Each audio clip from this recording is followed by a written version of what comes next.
안녕하세요. 반려동물의 이야기를 따뜻하게 전해드리는 페피소드입니다. 혹시 이런 적 있으셨나요? 평소에는 너무 잘 놀던 우리 고양이가 어느 날 갑자기 숨기 시작하고 밥도 안 먹고 조용히 웅크리고만 있을 때 그냥 컨디션이 안 좋은 걸까? 아니면 어디 아픈 걸까? 반려동물들은 참 신기하게도 아파도 티를 잘 안 내는 아이들이죠. 그래서 보호자님들이 조금만 늦게 알아차려도 이미 질환이 많이 진행된 경우가 많습니다. 오늘은 고양이를 키우는 보호자님들이라면 꼭 알아야 할 고양이가 특히 잘 걸리는 질환 3가지, 왜 생기는지, 어떤 신호를 보내는지, 그리고 우리가 미리 지켜줄 수 있는 방법까지 하나하나 차근차근 쉽고 따뜻하게 전해드릴게요. 그리고 펫보험 적용 여부까지 중간중간에 알려드릴 테니까 꼭 끝까지 보시면 우리 고양이 집사님들에게 도움 많이 되실 것 같습니다. 이 영상을 끝까지 보신다면 우리 아이가 보내는 작은 신호도 절대 놓치지 않게 되실 거예요. 그럼 지금부터 우리 고양이를 지키는 가장 중요한 이야기 함께 시작해 볼까요?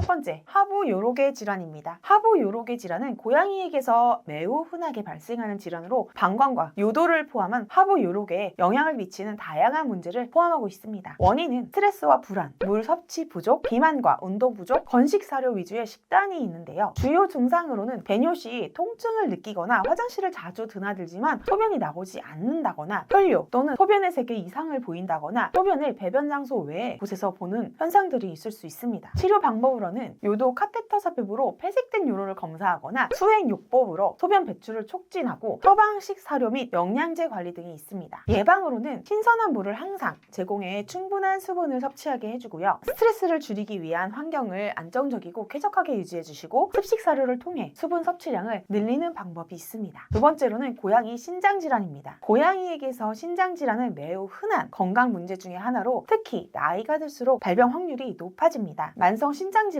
고양이의 생명을 위협할 수 있는 질환이므로 조기의 발견과 관리가 정말 중요한데요. 고양이 신장질환의 원인으로는 고령의 고양이일수록 신장이 약해지며 만성질환으로 이어질 가능성이 높습니다. 유전적 요인도 있는데요. 일부 품종은 신장질환에 더 취약합니다. 잘못된 식습관이 있는데요. 수분 섭취 부족이나 균형이 잡히지 않은 식단이 신장 기능의 저하를 유발할 수도 있습니다. 독성 물질에 노출되었을 때도 그런데요. 백화과 식물이나 부동액 특정 약물은 고양이 신장에 심각한 손상을 줄 수 있습니다. 주요 증상에는 신장질환은 초기에 뚜렷한 증상이 없을 수 있지만 점차 다양한 이상 증상이 나타나게 되는데요. 과도한 물 섭취, 잦은 배뇨, 평소보다 물을 많이 마시고 화장실을 자주 가는 경우가 생기고요. 체중 감소가 생겨요. 식욕이 감소하거나 살이 많이 빠지고 구토 및 설사, 위장 문제를 동반하는 경우가 많습니다. 입에서 독특하고 불쾌한 냄새가 나는 경우가 있고요. 활동성이 감소하고 기운이 없어 보입니다. 진단 및 치료 방법인데요. 혈액 검사 및 소변 검사, 신장 기능의 이상 여부를 평가할 수 있고요. 초음파 및 엑스레이로 신장의 구조적 이상을 확인할 수 있습니다. 혈압 측정으로 신장 질환에 연결된 고혈압 여부도 평가합니다. 치료 방법으로는 처방식 사료가 있는데요. 저단백 함량의 사료를 통해 신장에 가는 부담을 줄일 수 있고요. 고혈압 조절제, 인결합제 등 신장 기능을 보호하기 위한 약물, 수액으로 수분 공급을 통해 체내 독소를 돕는 치료를 할 수도 있습니다. 정기적인 모니터링을 통해 주기적인 혈액 검사 및 소변 검사를 통해 질병 진행 상태를 추적 관찰할 수도 있습니다. 예방 방법인데요. 신선한 물을 항상 제공하고 물 섭취를 유도할 수 있게 고양이 정수기를 설치하시는 걸 추천드리고요. 습식 사료와 건식 사료를 적절히 섞어 급여하시고 저염식 식단을 유지하시는 것을 추천드립니다. 정기적인 건강 검진을 통해 특히 7세 이상의 고양이는 매년 신장 기능 검사를 받으시는 것이 좋습니다. 독성 물질을 차단하는 것도 중요한데요. 고양이에게 독이 되는 식물과 화학 물질에 접근하지 못하도록 꼭 주의를 해주세요. 세 번째로는 고양이 치주질환입니다. 고양이 치아 건강은 자주 간과되지만 치주질환은 모든 연령대에서 발생할 수 있는 흔한 질병입니다. 치주질환이 악화가 되면요. 정신 건강에도 영향을 미칠 수 있습니다. 원인으로는 치아에 축적된 치석과 치태, 구강위생 관리 부족, 선천적인 치아 문제가 있는데요. 주요 증상으로는 구취, 잇몸 염증 및 출혈, 음식을 씹을 때 통증, 심한 경우 치아가 탈락되기도 합니다. 예방법으로는 정기적인 양치질을 통해 치석 축적을 예방하고요. 고양이용 치과 간식 또는 장난감을 제공하고요. 정기적인 구강 검진을 추천드립니다. 자, 그렇다면 집사님들이 가장 궁금해하시는 우리 고양이 아이들의 펫보험 적용 여부를 알아볼까요? 대부분 치료에 대한 보장 부분입니다. 통원 치료, 입원, 수술 여부인데요. 펫보험 페퍼홈 중 보장이 가장 좋은 A사의 경우를 볼게요. 기본 구조부터 보겠습니다. 보장 비율 70%고요. 통원 1회 한도 30만 원입니다. 자기 부담금 3만 원으로 모든 회사가 동일합니다. 연간 한도로는 2천만 원, 통원 2천만 원, 수술비 2천만 원으로 총 연간 4천만 원 한도로 한도가 아주 높습니다. 이건 굉장히 중요한 포인트입니다. 아까 앞서 말씀드린 고양이가 가장 많이 걸리는 흔한 질병 중 치과 질환이 기본 의료비에 포함이 되어 있고요. 또한 가장 많이 걸리는 신장 질환에 대한 부분도 추가 약물 특약으로 들어가 있어 우리 보호자님들께 많은 도움이 될 것 같습니다. 그 밖에 심장 질환이나 항암 약물 부분, 피부 약물 부분도 추가적으로 더 해주고 있으니 우리 양이들 치료받으실 때 정말 많은 도움이 될 것 같습니다. MRI, CT를 찍을 때도 추가 확장 보장으로 비용을 절감하실 수 있고 이물 제거 내시경 부분도 연 2회 추가 확장 보장을 해주고 있어서 이물 사고에 큰 대비를 할 수 있을 것 같습니다. 우리 아이 마지막 가는 길도 잘 챙겨줘야겠죠. 장례 지원비와 장례식장 비용도 보험사에서 부담을 해주고 있네요. 불필요한 담보들은 정말 하나도 없는 것 같아요. 너무 좋은 보장인 것 같습니다. 우리 반려동물들은 아파도 끝까지 참고 티를 안 내는 아이들이에요. 그래서 우리가 알아챘을 때에는 이미 많이 진행된 경우가 정말 많죠. 그 순간 보호자분들이 가장 많이 하시는 말이 바로 이겁니다. 진작 준비해둘 걸. 우리는 아이가 아프지 않게 완전히 막아줄 수는 없지만 아플 때 더 좋은 치료를 받게 해줄 수는 있습니다. 펫보험은 질병을 없애주는 것이 아니라 치료를 선택할 수 있는 여유와 시간을 만들어주는 준비입니다. 우리 아이가 아플 때 비용 때문에 망설이는 순간이 아니라 어떻게 더 잘 치료를 해줄 수 있을까를 고민하는 그런 보호자가 돼보시는 건 어떨까요? 오늘은 우리 양이들이 잘 걸리는 3대 질환과 펫보험 적용 여부에 대해 알아보는 시간을 가졌습니다. 오늘 영상이 우리 아이를 지키는 작은 준비의 시작이 되었길 바라며 펫보험 조금 더 자세히 알고 싶으시다면 언제든지 편하게 문의 주세요. 함께하는 시간은 짧을 수 있지만 그 시간만큼은 가장 따뜻하게 지킬 수 있도록 페피소드 페피지기가 언제나 함께 하겠습니다. 여러분의 반려동물 이야기를 진심으로 함께하는 페피소드였습니다.